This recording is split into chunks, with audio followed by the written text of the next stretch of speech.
5 is the magic number for how many parts you need to test whether your computer will work successfully with a post outside of your case. And I maintain you don't even need a monitor. Now, yesterday I said you need 40 parts to completely test, use and build a computer. But today I'm telling you that you only need 5, and if you're an experienced builder, you may know what these 5 parts are. For the rest of you, take a look at what we've got in front of us displayed and have a guess, and if you want to write them down in the comments below and then later come check if you're right or wrong. Stay tuned, let's check it out.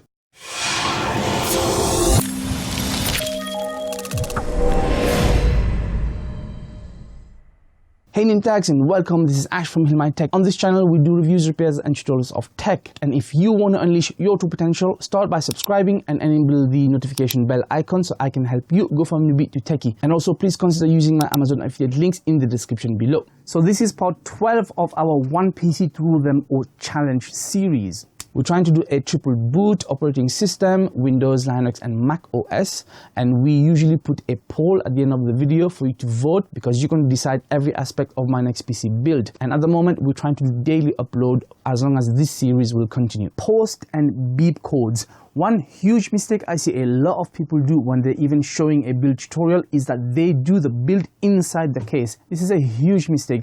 Guys, you need to do it outside of the case, all right, before you put things in. Why? Because you want to see if your system will post.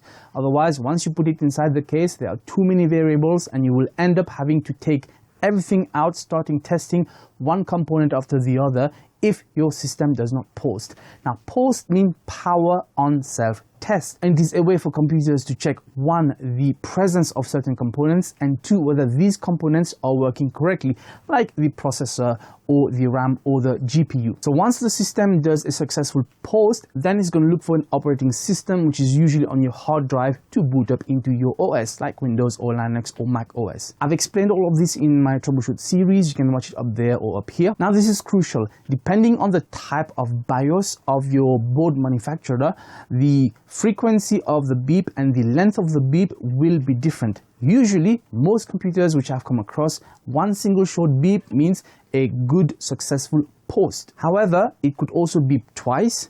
In some cases, there could be no beeps at all, and that would mean a successful post. If you remember this desktop, this is my dual graphics desktop. It's got an MSI motherboard, and for this one, we do not get any beep for a successful post. Now the question is, how are you guys going to know which beep codes means for what? Google it. There is one link I can put in the description below. It's called Computer Hub something. There is a good list of beep codes, but the best thing to do will always be to get in touch with the manufacturer of your motherboard, check the manual with you, check it online, or write to them if you're not sure.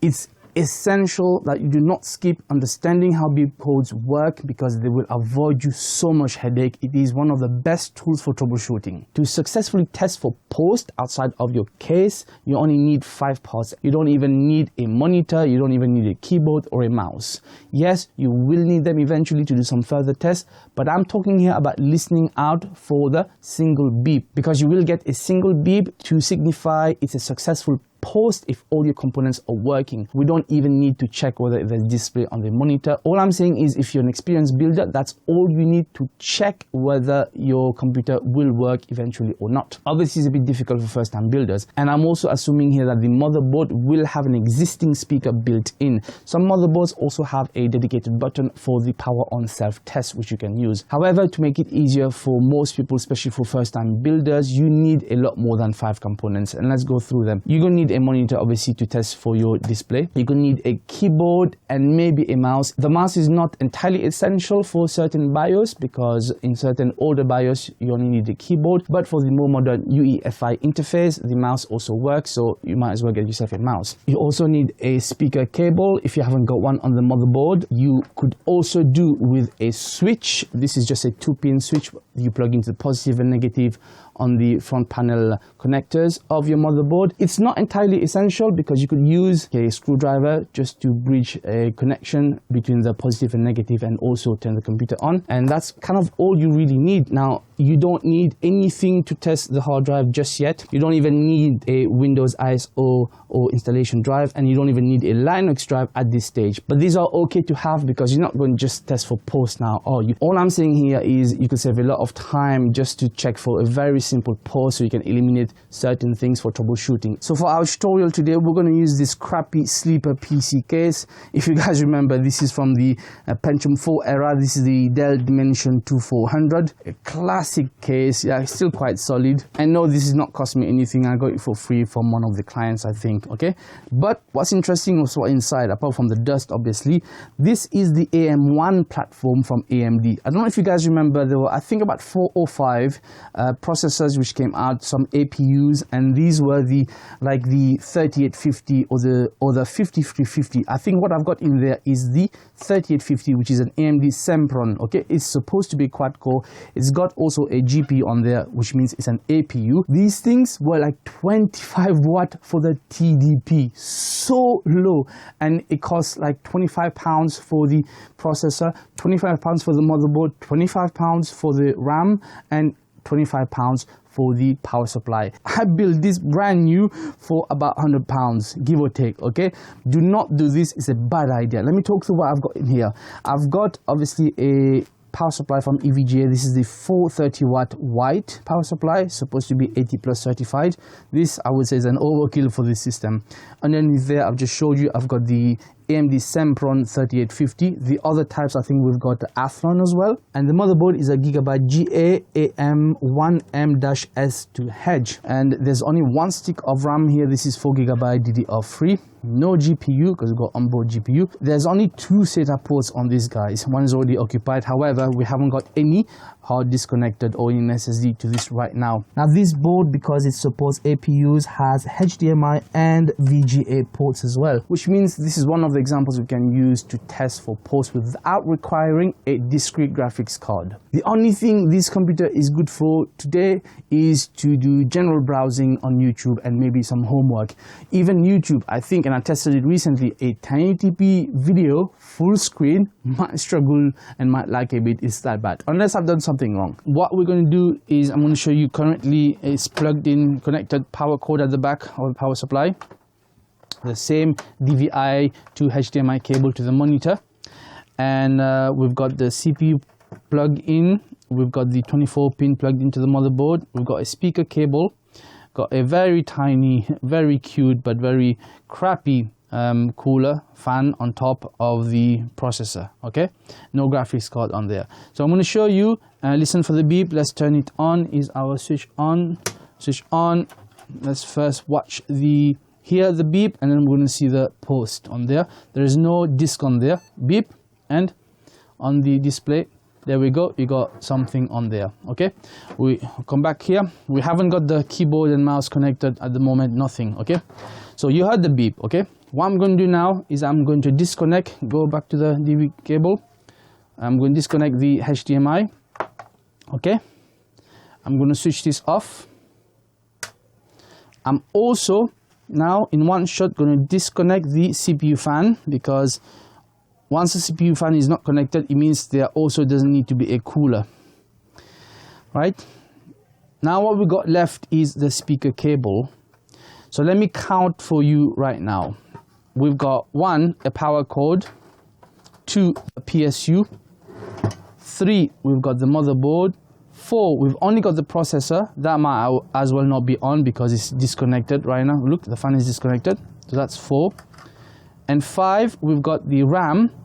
6, we've got the speaker for now. So that's 6 things for now. But I'm going to show you how we only need 5 things. Okay, let's turn it on. You're going to hear a single beep. Press on and press on. Now the fan is not spinning because it's not connected, but you should hear beep. And that single beep signifies that there is successful post. Now come back to me. Oh, but let's go back, because do you need to see evidence that this can be connected? Well, we can plug this back in again, straight in there, and we can switch this off, and we can do it again very quickly, switch back on, and then We can switch it on again. Again, see, the fan is not connected for the CPU, but you're going to hear a beep. You're going to get a post. Come on, beep. Anytime. Beep, and then you should get a post. So again, done in one shot, okay? No disk is connected, that's why we're getting this. Right, so I'm gonna off this now. And what that means is, the reason we had the speaker as 6 is because on this system, you need a speaker cable. There can be only 5 on some motherboards that have a built-in speaker, which would mean on those motherboards, for those configurations, you only need 5 components to test for a successful post without having to connect to a monitor or keyboard or mouse, okay, just by listening. So what are the 5 parts? The AC power cable, the power supply unit, the motherboard, the processor without the stock cooler or even the fan for the stock cooler connected, and the RAM. As long as the motherboard has got onboard GPU and it's got an onboard speaker cable, you can do a sound test, okay? However, it's a bit of a rare case. Well, not as common. I would not advise first-time beginners to do this. You should try to connect as much as possible. It was more for kind of a, not clickbaity, but a bit more interesting, okay? And hopefully now you've learned how to do your first successful post. Now, as a little treat, this is our new system and we've just assembled it and it's posted fine with a single beep, and we're going to show you all of that tomorrow, so make sure you tune in for part 13. Now, in terms of voting, I want to hear from you guys. Number 1, I think I covered a little bit about the rationale for each component when we did part 6 and I was buying the parts on Amazon on Prime Day, but I don't know if I explained the rationale for each component properly, because I know some people do spend a lot of time trying to find that perfect balance and trying to make sure that each component is synchronized with something else, compatibility and yada yada yada. Do you guys want me to go through each component's decision and choice or not, or have I covered it enough? So you could vote in the community tab. If not, I definitely need to show you this assembly as of the case tomorrow, which is part 13. Part 14 could be the decision and rationale for each component. Part 15 and 16 will have to be how to create a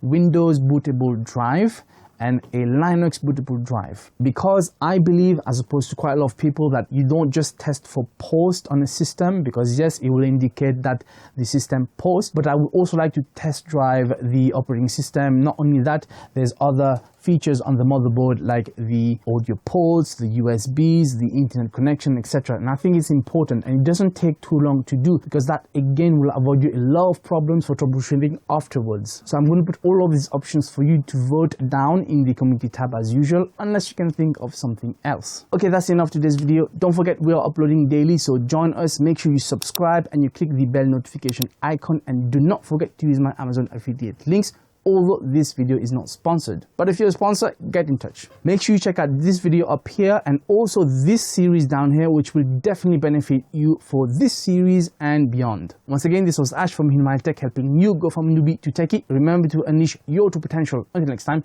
peace out.